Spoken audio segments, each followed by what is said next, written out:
Selamat siang. Kali ini Mami mau berbagi tips tentang gimana caranya supaya produksi ASI makin melimpah ya. Walaupun pada prinsipnya sebenarnya ASI itu banyak, tidak ada seorang ibu melahirkan itu tidak ada ASInya. Tapi bagaimana cara menstimulasi supaya ASI itu keluar, kemudian juga cukup untuk bayi. Jadi patokannya jangan ASI saya banyak atau hasil perah saya banyak, tapi indikatornya adalah dilihat dari kecukupan ASI pada bayi melalui berapa kali dia BAK, kemudian juga kenaikan berat badan pastinya ya. Nah, tapi ada beberapa mami yang memang curhat kalau ASInya kemarin kok payudara terasa penuh, sekarang habis sakit misalkan ya, jadi merasa kempes, nggak terlalu penuh, atau misalkan sudah ada habis menstruasi misalkan ya, sudah ada datang menstruasi sehingga volume ASInya berkurang. Pada prinsipnya sebenarnya ASI itu bagaimana supply and demand. Jadi semakin banyak dia dikeluarkan, ASInya akan semakin melimpah. Nah, bagaimana cara dikeluarkannya? Ya tentunya melalui disusukan langsung oleh si bayi ataupun diperah ya. Tapi jangan sampai kita juga overstimulate untuk memproduksi ASI. Jadi jangan sampai kita terlalu berlebihan juga memerah ASI, karena kasihan ke si ibunya juga ya, sedikit-sedikit harus perah, karena ketika dia sudah mulai memerah, otomatis beberapa waktu kemudian itu akan mulai terisi lagi. Nah, kalau tidak diisi kan nanti jadi bengkak, jadi ke ibunya nih timbul masalah. Jadi indikatornya yang penting ASI cukup untuk bayi aja.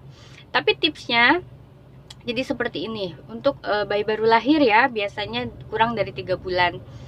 Jadi bisa setelah si bayi selesai menyusu di payudara kiri, kalau memang masih terasa ada penuh, silahkan dilanjutkan dengan perah.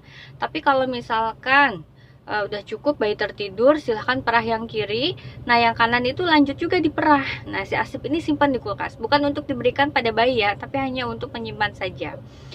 Kemudian durasi selanjutnya 2 jam kemudian misalkan ya, nah, si bayi bangun dia ingin menyusu lagi, boleh yang pede kanan yang tadi habis diperah, ASI pasti akan tetap ada. Nah, pede yang kiri yang dianggurin ya tetap juga diperah juga. Jadi simpan hasilnya di kulkas. Tapi untuk 1 bulan pertama sebenarnya perah itu hanya untuk mengurangi bengkak payudara saja. Jadi bukan untuk mengumpulkan stok ASI ya. Biasanya juga di 1 bulan pertama ibu sama bayi masih dalam masa adaptasi, jadi nikmatin aja. Nah, ini biasanya mulai pumping untuk stok itu kalau sudah mulai masuk, saya cutinya udah habis nih.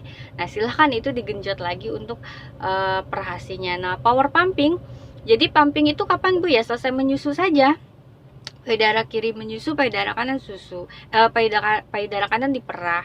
Kemudian juga di sesi perah itu ada yang namanya power pumping. Idealnya sih perah itu power pumping ini di jam 1 malam sampai ke subuh.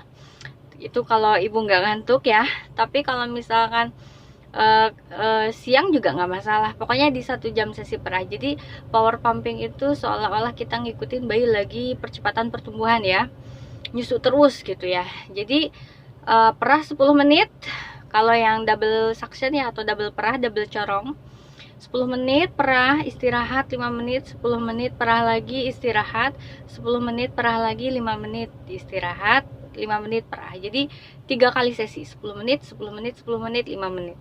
Tapi kalau misalkan yang corongnya satu, lebih enak sih gantian ya.